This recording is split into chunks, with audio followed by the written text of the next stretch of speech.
Welcome to the Business Blast Podcast. I'm your host, Tyler Wagner. This episode is brought to you by Wags Media. Wags Media provides you with everything you need to generate more customers and grow your brand. Head on over to wagsmedia.com, wagsmedia.com, to enter a contest where you can win a free, done-for-you custom website valued at $2,500 for a limited time only. Now, let's jump into the episode.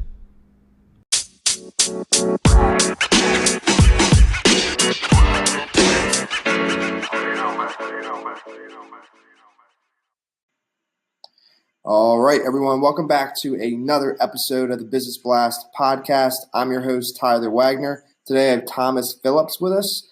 He is in higher education in college athletics and is going for his doctorate and is also an adjunct professor. So welcome to the show, man. Yes, sir. Thank you for having me. Of course, man. Grateful to have you here. We'll dive right into the first one. The first one I have for you, Thomas, is what is the best story from your life that has an underlying valuable message? From a professional standpoint, it would probably be I took a job right out of college that was not necessarily a job that I wanted, and it was a struggle for me. I didn't understand what the expectations were for me. They weren't communicated very clearly. I felt in a lot of ways like I was failing. And I think that was honestly a good thing for me because it humbled me and it taught me that sometimes you can put your best foot forward and still fail, and that's not necessarily a bad thing. That you need to learn from your failures.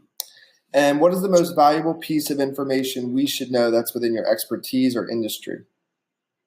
Well, being that I work in higher education and specifically college athletics, I think that being a lifelong learner is vital.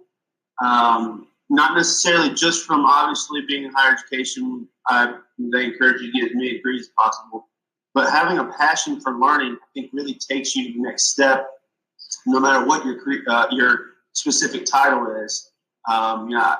The whole adage goes, readers are leaders, and people that are constantly trying to learn and adapt are the people that typically seem to rise to the top. So I think, especially in higher education, but really in all industries, having a passion for learning can take you a long way. And what's your best piece of overall business advice? So not necessarily industry specific. I think sometimes you have to be willing to be patient. At least this has been in my life. You have to be willing to do the dirty work and be at the bottom of the organization. And that's not necessarily an easy thing to do. It's not very flashy. It's not all those things that you think coming out of college, man, I'm just going to step right into this great gig. And often that's not really the case. So I think we have to be willing to put your best foot forward, to be patient, and to be willing to put in the work so you can get to where you want to go. And if you could give your younger self one piece of advice, what would that be? Kind of the same thing. I would tell myself, again, be patient, man. You're going to have to wait much longer to get your break than you probably ever thought you would. And you're going to have to do some dirty work. I started out my professional career as an equipment manager, washing laundry, and that's not necessarily a fun job. And so I've had to work and claw and scratch and try to make something of myself professionally. And so I think I would tell myself to be patient and at the same time be humble. Realize that I'm not the greatest thing since sliced bread. I'm not the smartest person in the room, and to know that and to accept it, and so I said to be willing to learn and grow. And in your opinion, what's the key to happiness? I think finding a purpose. To me, purpose is when you find whatever your passion is, and you find a way to take your passion and help others do it. So for me, I've always been passionate about athletics, specifically college athletics for the last almost 10 years now. And really just recently I've started to figure out my purpose is, hey, I love athletics and I've worked in it a long time, but how can I use that love of athletics to help others? I think happiness and emotions are fleeting emotions. So I think, what you have to do if you really want to find happiness is to try to be fulfilled. And I think you do that by serving and helping others. And what is the best book that you've read, and what was the number one thing you learned from that? That's a trick question for me. I love books. I'm going to go with some kind of cliche answers. And these are just three that I've read in the last since January. But Grit by Angela Duckworth, I think is a fantastic book. She talks about stick-to-itness and finding ways to really to delve past adversities and things, and that oftentimes grit is the difference in somebody being successful versus somebody not being successful. Another book I read this year that I really loved was Mindset by Carol Dweck. And she talks about the growth versus fixed mindset, and how people that, again, are growing and that are leading and that are changing are ones that, again, see failure as an opportunity for learning and growth. And then lastly, one of my favorite books I've read this year is Start With Why by Simon Sinek. And I think it's absolutely vital to anybody to understand, again, what my purpose is. What is my why? Why am I here? And to put that first above everything else. If you're a business, what is your company's reason for existing? More so than just making money.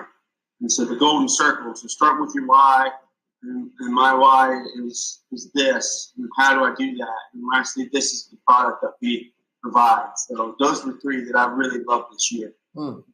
Yeah, I love Simon Sinek. He's awesome. He's fantastic. And what's your favorite quote and why?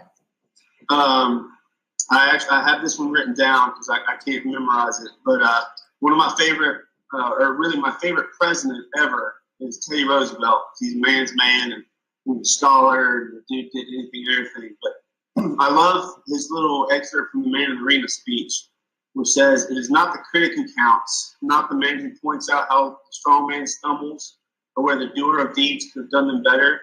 The credit belongs to the man who is actually in the arena, whose face is marred by dust and sweat and blood, who strives valiantly, who errs, who comes short again and again, because there is no effort without error and shortcoming, but who does actually strive to do the deeds, who knows great enthusiasms, the great devotions, who spends himself in worthy cause, who at best knows in the end of triumph, high achievement, who at worst, if he fails, at least fails while daring greatly, so that his place shall never be with those cold and timid souls who know neither victory nor defeat."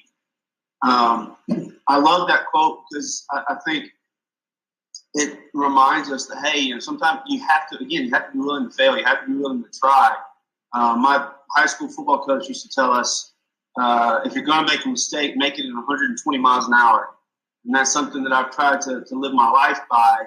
And I like to be all out or whatever it is. And if I mess up, I mess up, and then we'll readjust.